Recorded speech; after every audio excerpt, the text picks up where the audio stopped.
Nabalaka karon ang pipila ka mga residente sa Trento, Agusan del Sur sa nagkataas nga kaso sa teenage sa pregnancy. Usa sa nakabatig kabalaka mao si Julieto Abasya, usa ka amahan. Posible matod pang nga mahanaw ang kaugmaon sa usa ka bata kung sayo pa makabaton og anak o mahimo nga ginikanan. Mawala magud ang future ni mga batan-on nga inani nga nag-eskwela pa niya.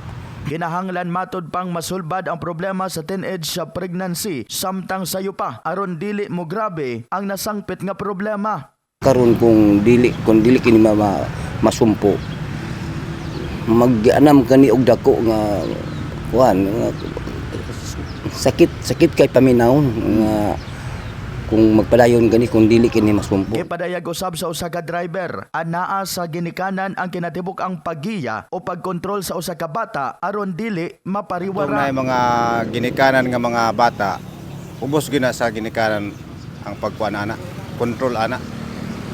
Kaya ang sa akong nabalaan kanang mga pregnancy nga ubos mga edad karon, kanang mga layaw nga mga bata kanang walay saktong guidance, pero kaloy sa Dios kanang mga saktong guidance nga mga bata labi na kanang nakasulod sa mga kanang fellowship mga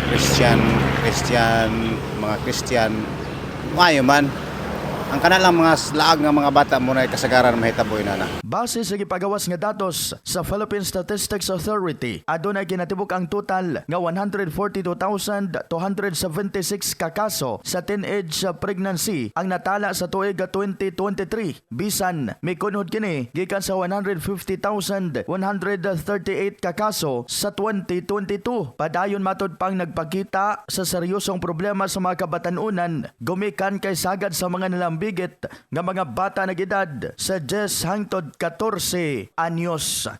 In the heart of changing lives, kini si Brigada Christian Talimudaw Cabanyas, Brigada News.